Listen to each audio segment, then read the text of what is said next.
Praise the lord. అతి శ్రేష్టమైన యేసుక్రీస్తు నామములో మీ అందరికీ ఉదయకాలపు శుభాలు తెలియజేయుచున్నాను.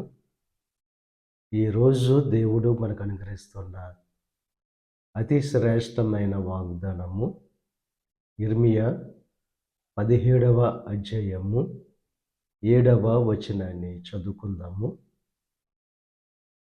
యెహోవాను నమ్ముకున్నవాడు ధన్యుడు, యెహోవా వానికి ఆశ్రయముగా ఉండును.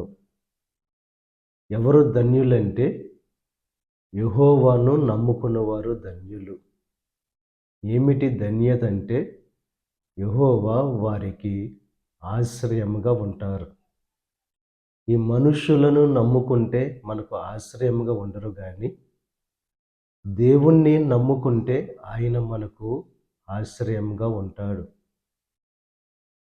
ఎవరైతే దేవుణ్ణి నమ్ముకుంటారో వారి జీవితం జలముల యొద్ద నాటబడిన చెట్టు లాంటి జీవితంగా ఉంటుంది.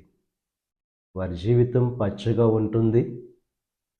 కష్టాలు వచ్చినా చింతనొందరు, కాపు మానరు. వారి జీవితం ఫలభరితమైన జీవితంగా ఉంటుంది. యెహోవాను నమ్ముకున్న వారు వర్ధిల్లింపబడతారు, ఆశీర్వదింపబడతారు, ఫలింపబడతారు. వారి జీవితాల్లో ఎన్ని కష్టాలు వచ్చినా, శ్రమలు వచ్చినా చింత అనేది ఉండదు.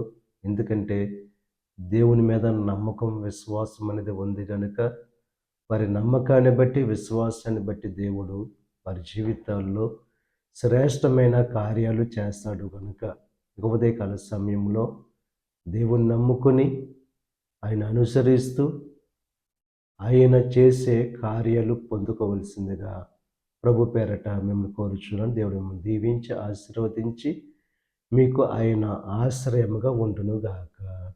ఆమేన్. ప్రార్థన చేసుకుందాం. పరిశుద్ధుడా, మహోన్నతుడా, సర్వశక్తిమంతుడైన యేసయ్య, ఈ ఉదయకాల సమయంలో నువ్వు అనుగ్రహించిన వాగ్దానాన్ని బట్టి నీకు స్తుతులు చెల్లిస్తున్నాం దేవా. నిన్ను నమ్ముకున్న వారు ధన్యులు, వారికి నువ్వు ఆశ్రయంగా ఉంటానని చెప్పి వాగ్దానం చేసావు. నువ్వు నమ్మదగిన దేవుడవు.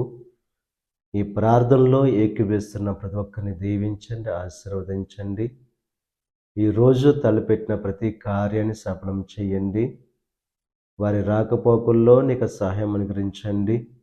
వారి బలహీనతల నుంచి విడుదల కలిగి చేయండి. ఏ విషయమైతే నీ సన్నిధిలో ప్రార్థిస్తున్నారో ప్రతి విషయంలో నీ కృప చూపించండి.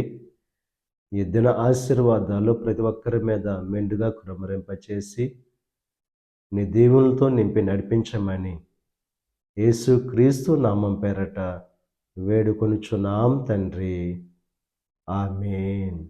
తండ్రి, కుమార, పరిశుద్ధాత్మ త్రియేక దేవుని యొక్క కృప సదాకాలం మనకు తోడై ఉండి దేవుని యొక్క దీవెనలు, ఆశీర్వాదాలతో నింపి నడిపించునుగాక. ఆమేన్.